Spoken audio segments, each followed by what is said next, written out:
5 astuces pour lire plus et un peu plus souvent. Bonjour les amis, j'espère que vous allez bien. Bienvenue dans cette nouvelle vidéo. Vous l'avez vu, aujourd'hui, on va parler de lecture. Je voulais notamment répondre à cette question qui m'a été posée récemment et je me suis dit, pourquoi ne pas en faire une vidéo tout entière sur la chaîne? Alors, comment lire plus? Sans plus tarder, on va commencer maintenant.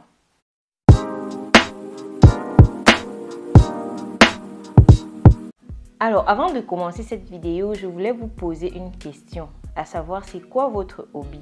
C'est quoi votre hobby? Dites-moi dans les commentaires avant même de commencer la vidéo, qu'est-ce que vous faites qui vous permet vraiment de vous évader, de ne penser à rien? Dites-le moi en commentaire avant qu'on ne commence cette vidéo. Alors, comme je le disais dans l'intro, cette question m'a été posée récemment, à savoir comment lire plus, surtout quand on sait que le quotidien est très prenant, quand on sait qu'on a tous beaucoup de choses à faire au quotidien. Ce n'est pas facile, je le reconnais. Je ne vais pas prendre mon cas ici comme exemple, tout simplement parce que pour moi, la lecture c'est un hobby, ça a toujours été comme ça. Maintenant que ceci est dit, nous allons voir ensemble comment est-ce qu'à partir de petits gestes au quotidien, de petits changements et de petites astuces, vous allez arriver à intégrer la lecture à votre quotidien si vraiment c'est ce que vous souhaitez. Alors, la première astuce que je vais vous proposer, c'est de lire dans un premier temps ce qui vous plaît, ce qui vous intéresse. Si vous vous lancez dans la lecture récemment et que vous voulez vraiment tenir sur le long terme, il est important que ce soit une lecture qui vous fasse plaisir. Ça doit être quelque chose de court, de succinct. Ça doit être quelque chose que vous trouvez passionnant sur un sujet qui vous intéresse, par un auteur qui vous intéresse. Ça peut être absolument n'importe quoi.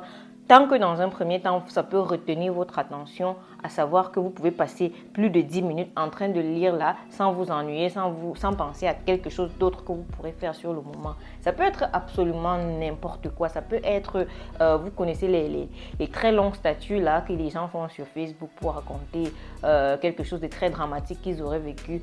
Personnellement, je pense que les gens inventent juste ça pour faire leurs intéressants, mais bon. Ça peut être ça aussi parce que parfois tu vois, ça a des milliers de commentaires et tu te dis waouh, ça veut dire que ces personnes ont pris le temps de lire tout ça. Donc, dans un premier temps, si vous voulez vraiment intégrer la lecture à votre quotidien, il est important de commencer par quelque chose que vous allez trouver très stimulant pour vous. Alors, un deuxième point qui se rapporte un peu au premier point que nous venons d'aborder, c'est dans un premier temps de privilégier le format qui vous convient. À savoir que certaines personnes écoutent mieux qu'elles ne lisent. Si par exemple vous préférez écouter un livre plutôt que de le lire, ça le fait quoi? Dans un premier temps, écouter des livres audio autant que faire se peut, parce que au moins ça va vous aider à cultiver cette habitude-là, à cultiver cette passion-là pour les livres, pour les auteurs, même si ce n'est que dans le format audio dans un premier temps. Ça peut être des livres papier, ça peut être sur une liseuse. Par exemple, vous pouvez trouver que les livres sont lourds à porter et vous trouvez ça encombrant, du coup vous n'aimez pas prendre un livre avec vous. Dans ce cas-là, prenez une liseuse parce qu'une liseuse c'est très pratique. Vous pouvez la glisser dans votre sac, vous pouvez partir en vacances avec, vous pouvez partir en voyage avec, vous pouvez aller absolument partout avec votre liseuse. Par exemple, même si je suis une personne qui aime beaucoup le livre papier, depuis l'arrivée de mon fils, je lis énormément sur la liseuse, tout simplement parce que c'est très pratique. Par exemple, le soir, quand je me mets au lit pour border mon fils, et en plus, avec la liseuse, vous pouvez lire dans la nuit. Donc, lorsque vous venez de vous mettre à la lecture, il est important de choisir le format qui vous convient, de choisir la façon de lire qui vous convient dans un premier temps, afin de vous habituer à l'idée de lire et de devenir un lecteur performant à l'avenir. La troisième astuce que je vous propose, c'est de choisir avec soin le moment de la journée que vous préférez pour lire. À savoir que tout le monde n'aime pas lire le matin, tout le monde n'aime pas lire le soir, tout le monde n'aime pas lire en pleine journée. Et surtout qu'il y va de votre concentration. Certaines personnes sont plus concentrées le matin, certaines personnes sont plus concentrées le soir, d'autres sont... Ça dépend de votre système. D'autres sont plus concentrées la nuit, là, en pleine nuit, quand tout le monde est endormi. Donc, c'est en fonction de comment de votre concentration, de comment vous vous sentez, de quand vous vous sentez le mieux dans votre forme pour vous abandonner dans les pages d'un livre là. que vous allez choisir de vous mettre à la lecture, parce que si vous choisissez un moment de la journée qui ne vous convient pas, déjà ce sera pénible pour vous.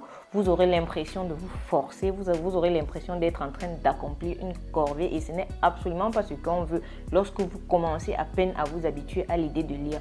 Donc choisissez le moment de la journée qui vous convient. Ça peut être au réveil parce que vous êtes plus concentré, vous avez l'esprit tout frais, là vous venez de vous réveiller et il vous semble qu'à ce moment-là, c'est plus approprié pour lire. Pareil, ça peut être le soir quand vous avez fini votre journée et que vous avez juste besoin d'une bonne histoire dans laquelle vous perdre avant de trouver le sommeil. C'est selon comment vous le sentez et voilà quoi, il faut choisir le moment de la journée qui vous convient parce que ça vous aidera à cultiver cette habitude-là de lire. Ensuite, le point que je juge le plus difficile à accomplir ici, c'est de vous imposer un peu de discipline. Alors, l'idée de se mettre à la lecture, comme je le dis dans cette vidéo, ça présuppose que la lecture ne fait pas simplement partie de votre quotidien. Ça suppose que c'est une habitude que vous n'avez pas vraiment cultivée au fil des années, mais que vous souhaitez intégrer désormais dans votre quotidien. Et comme toute autre chose, c'est quelque chose qu'il va falloir cultiver. Il va falloir vous donner un peu de mal quand même pour que ça se fasse. Il va falloir notamment vous imposer un peu de discipline. Ça me rappelle le livre dont je vous avais parlé dans ma vidéo de mes meilleures lectures de cette année-là, Atomic Habits. Il évoque le processus de comment est-ce que quelque chose qui n'était pas dans vos habitudes peut faire partie de votre quotidien. Et notamment, il fait part du fait que c'est en faisant cette chose-là un minimum de temps tous les jours que vous allez arriver vraiment à intégrer l'idée que désormais cette chose-là fait partie de votre quotidien. Et c'est ce que je m'en vais vous proposer ici. Vous pouvez notamment commencer par vous imposer 2 pages, 5 pages, 10 pages, tous les jours, mais alors absolument tous les jours, qu'il pleuve, qu'il vente, qu'il neige. Il faut que vous lisiez 10 pages tous les jours. C'est le défi pour un début. 10 pages, 5 pages, c'est selon ce qui vous convient et c'est selon votre niveau de difficulté en fait. Et parfois même, vous pouvez vous imposer les 10 pages et vous retrouver en train de finir un livre tout simplement parce que l'histoire vous a emporté et vous ne pouvez plus vous arrêter. Donc pour un début, comme pour toute autre chose, la lecture, il va falloir faire un peu de sacrifice, il va falloir s'imposer un peu de discipline et je vous propose de partir sur 10 pages tous les soirs, de choisir un bon livre déjà qui vous convient. 10 pages tous les soirs, vous vous imposez, vous faites tout pour faire toutes les 10 pages tous les soirs, absolument tous les soirs. Et vous verrez que ça va faire une très grande différence. Bientôt, vous n'allez plus sentir les 10 pages passer comme une corvée. Bientôt, vous allez passer à 20 pages même. Et par la suite, 30 pages. Et bientôt, vous serez, ma foi, un lecteur aguerri. Alors, pour finir, je vous propose, afin de lire plus souvent, tout simplement de rejoindre un club de lecture.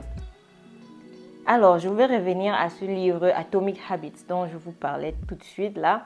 Et dans ce livre-là, justement, l'auteur propose aussi de rejoindre un groupe, un groupe qui porte sur un sujet lorsqu'on essaie d'intégrer ce sujet-là. Par exemple, si vous voulez si vous voulez faire plus d'exercices, il vous propose d'intégrer une salle de sport, mais surtout un groupe pour cela parce que vous aurez l'impression de devoir rendre compte à chaque fois et c'est justement pour ça qu'il vous faut intégrer un club de lecture. Un club de lecture va vous donner ce sentiment-là de devoir rendre compte de votre lecture.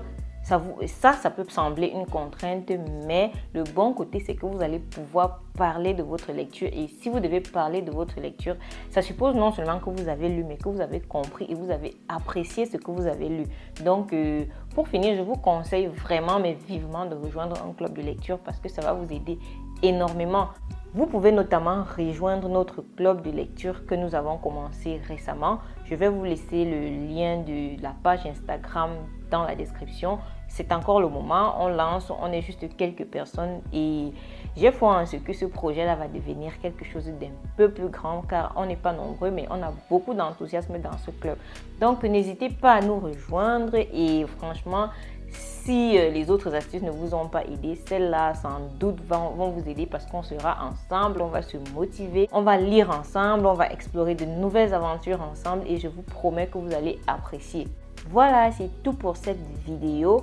J'espère que vous avez passé un bon moment en ma compagnie. On se revoit très bientôt pour une nouvelle vidéo.